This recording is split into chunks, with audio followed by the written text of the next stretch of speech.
السلام علیکم ناظرین، طائف سے جنوب کی طرف سفر کرتے جائیں تو ایک پہاڑی سلسلہ جہاں چھوٹے چھوٹے گاؤں ہیں، اور اس سے بھی ذرا نیچے چلے جائیں تو ابہا اور خمیس مشیط کا علاقہ ہے جو گرمیوں میں اپنے معتدل بلکہ قدرے سرد موسم کی وجہ سے مشہور ہے۔ پہاڑوں کے ان سلسلوں میں آج بھی آپ کو بدو بکریاں چراتے نظر آئیں گی۔ ابو مشہود نامی ایک چرواہا اپنے ساتھ بکریوں کا ریوڑ لے کر صبح کو نکلتا۔ بارشوں کے بعد پہاڑ پر پودے اس کی بکریوں کی خوراک بنتے۔ شام کو وہ چھوٹے چھوٹے جوڑوں سے بکریوں کو پانی پلاتا ہوا اپنے گھر واپس آ جاتا۔ ایک دن شام ڈلے اس کی بکریاں تو واپس آ گئیں، مگر ابو مشہود واپس نہ آیا۔ رات کے اندھیرے میں اس کا بیٹا اور دوسرے رشتہ دار اس کی تلاش کے لیے نکلے اور ناکام واپس آئے۔ اگلے دن صبح سویرے پھر گاؤں سے نوجوان کا ایک گروہ ابو مشہود کو تلاش کرتا ہوا پہاڑ کے دامن میں ایک چشمے کے پاس پہنچا تو وہاں اس کی لاش پڑی تھی، جسم پر بندوق کی گولی کا نشان تھا۔ پولیس کو اطلاع دی گئی، واقعات، حالات اور شواہد وغیرہ اکٹھے کیے گئے۔ معلوم ہوتا تھا اس کا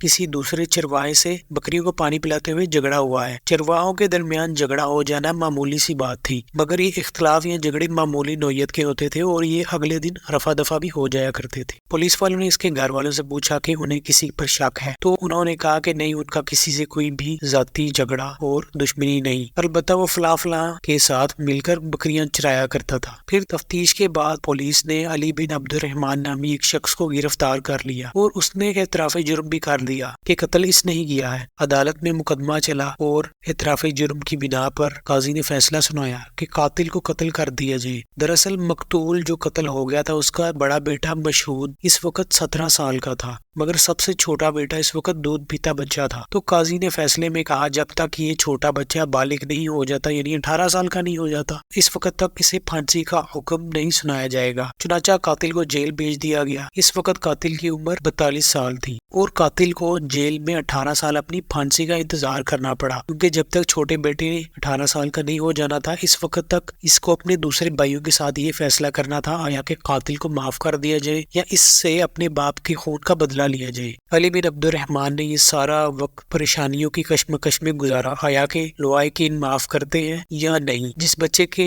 18 سال کے ہونے کے انتظار میں اس کو سزائے موت کی سزا دینی تھی، اس بچے کا نام گھر والوں نے پتہ نہیں کیوں یتیم رکھ دیا۔ پھر ایک دن آیا کہ جب یہ یتیم نامی لڑکا 18 سال کا ہو گیا تھا، اب اسے اپنے بھائیوں کے ساتھ فیصلہ کرنا تھا آیا کہ اس کے باپ کے قاتل کو سزائے موت دی جائے یا معاف کر دیا جائے۔ دستور کے مطابق قاتل کے گھر والے اور اس کے قبیلے والے مقتول کے گھر والوں سے صلح کے لیے بہت ہی کوششیں کر رہے تھے کہ دیت دے دی جائے اور معافی دے دی جائے، مگر مقتول کے گھر والے نہیں مان رہے تھے۔ حالانکہ اس وقت اس علاقے میں دیت کی قیمت 1,20,000 ریال تھی، جبکہ قاتل کے قبیلے والے ان کو 10 لاکھ ریال اور ساتھ میں ایک زمین کا ٹکڑا دینے کی پیشکش بھی کر رہے تھے، مگر جن کا قتل ہوا تھا اس کے گھر والے یعنی اس کے بیٹے نہیں مان رہے تھے۔ اور جو قاتل تھا جس نے 18 سال گزارے تھے اور اب وہ 60 سال کا ہو گیا تھا، جس کا نام علی بن عبد الرحمن تھا، وہ اپنے جیل کے حالات بیان کرتے ہوئے لکھتا ہے کہ جب میں جیل میں نیا نیا گیا تھا اس وقت میں جوان تھا اور اب میری عمر 60 سال ہو چکی تھی۔ جیل گزارنا بھی ایک عذاب تھا۔ میں نے 8 سال ایک قصبے کی جیل میں گزاری اور باقی مدت ایک اور جیل میں گزاری۔ جیل میں کوئی نیا قیدی آتا تو اپنے واقعات بتاتا اور اسی طرح ہم ہزاروں قصے ایک دوسرے کو سنا چکے تھے۔ اس دوران جیل میں نے قرآن پاک پڑھنا سیکھا، لکھنا پڑھنا آیا تو کچھ کتابیں بھی پڑھنے لگا، اور پھر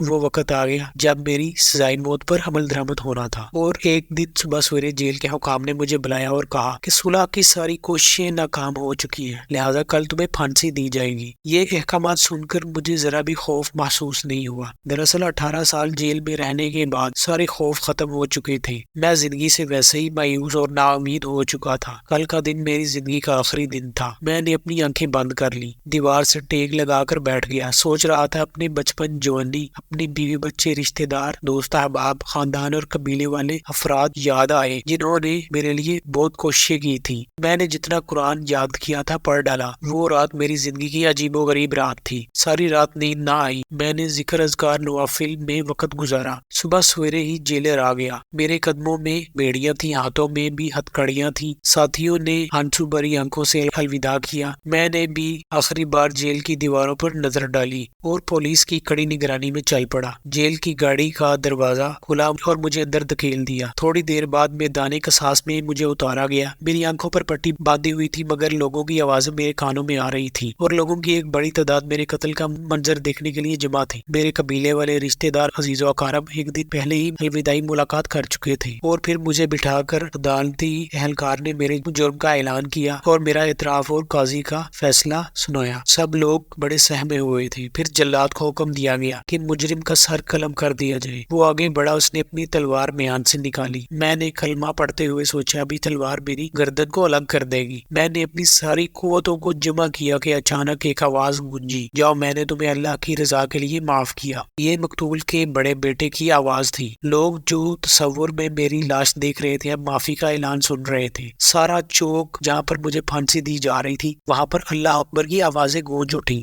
مجھ سمیت کسی کے وہم و گمان میں بھی نہ تھا کہ مجھے بھی معافی مل سکتی ہے۔ میں بے ہوش ہو چکا تھا۔ مجھے اٹھا کر دوبارہ گاڑی میں ڈالا گیا اور دوبارہ جیل میں لے آئے۔ آخرکار کچھ عرصے بعد میری رہائی ہوئی تو میں اپنے گھر کی طرف جانے لگا اور میرے زندگی کا نیا آغاز ہو رہا تھا۔ خوشی کے اس موقع پر مجھے اتنا وقت بھی نہ ملا کہ میں اپنے رشتہ داروں کو اطلاع دے سکوں کہ میں رہا ہو چکا ہوں یا میں آ رہا ہوں۔ میں جیل سے نکلا، ایک ٹیکسی نظر آئی، میں نے اس کو اشارہ کیا اور میں لپک کے اس میں بیٹھ گیا۔ میرے ذہن میں اپنا گھر آیا، رشتہ دار یاد آئے۔ وہ کون سا وقت ہوگا کہ میں ان کے درمیان ہوں، مگر اچانک میں نے فیصلہ کیا کہ مجھے ابو مسعود کے گھر جانا چاہیے تاکہ میں ان کا شکریہ ادا کر سکوں، اس کے بیٹے، بھائیوں اور اس کے رشتہ داروں کا۔ میں نے اپنی یادداشت کو دوبارہ بحال کرنا شروع کیا۔ 18 سالوں میں ہر چیز بدل چکی تھی اور میں تھوڑی دیر میں ابو مسعود کے گاؤں پہنچ گیا اور اس کے خاندان والوں سے مل رہا تھا اور انہیں کہہ رہا تھا کہ میرے پاس آپ لوگوں کا شکریہ ادا کرنے کے کلمات نہیں، یہ الفاظ کافی نہیں کہ میں آپ کا شکریہ ادا کروں۔ بلا شبہ اصل بدلہ تو آپ کو اللہ ہی عطا کرے گا۔ میں ان کو گلے لگ رہا تھا، ان کے ماتھے چوب رہا تھا۔ اب مقتول کا بڑا بیٹا مشہود گویا ہوا، بیٹھو میں تمہیں اپنی کہانی سناتا ہوں۔ تمہیں معلوم ہے کہ تمہارا سارا خاندان قبیلہ ہمیں 10 لاکھ ریال کی پیشکش کر رہا تھا اور ساتھ میں زمین کا ایک ٹکڑا بھی دے رہا تھا، اور اس کے علاوہ مجھے کتنے ہی لوگوں نے معاف کرنے کا مشورہ دیا، مگر ہم نے ہر پیشکش ٹھکرا دی تھی۔ ہم سب گھر والوں نے سزائے موت پر عمل درآمد کا فیصلہ کر لیا تھا، اور جو بھی مجھ سے معاف کرنے کی سفارش کرتا تو مجھے مزید غصہ آ جاتا۔ ایک دن پھر ہم سارے گھر والے اکٹھے ہوئے۔ میں نے ان سے کہا تم لوگوں کا کیا خیال ہے؟ اگر ہم قاتل کو اللہ کی رضا کے لیے معاف کر دیں تو یہ ہمارے والد کے لیے صدقہ ہو۔ اس دن ہم نے بہت غور و فکر کیا۔ بڑی بحث کے بعد یہ فیصلہ ہوا کہ ہمیں اس کو اللہ کے لیے معاف کر دینا چاہیے۔ خیر سب میں اتفاق ہو گیا کہ کسی کو قطعاً اس بات کا علم نہیں ہونا چاہیے۔ ادھر عدالتی کارروائی بھی جاری تھی۔ ہم سے پوچھا گیا کہ صلح کی کوئی امید یا صورت، مگر ہم نے مکمل انکار کر دیا، حتیٰ کہ جب پولیس کو تمہارے سر قلم کرنے کا حکم مل گیا تو اس سے پہلے بھی مجھ سے پوچھا گیا کہ معاف کرتے ہو یا کہ قصاص لینا ہے۔ میں نے معاف کرنے سے انکار کر دیا۔ پھر جب جلاد تمہاری گردن مارنے جا رہا تھا میں نے ہاتھ کے اشارے سے اسے روکا اور آگے بڑھ کر اس کا ہاتھ پکڑ لیا اور ساتھ ہی اعلان کیا کہ میں نے اللہ کے لیے تمہیں معاف کر دیا ہے۔ میں کسی شخص سے کوئی تعریف یا مدح نہیں چاہتا، یہ سارا کام میں نے اللہ کی رضا کے لیے کیا ہے تاکہ ہمارے والد کے لیے یہ صدقہ جاریہ ہو۔ ناظرین اکرام، جس ملک میں عدل و انصاف ہو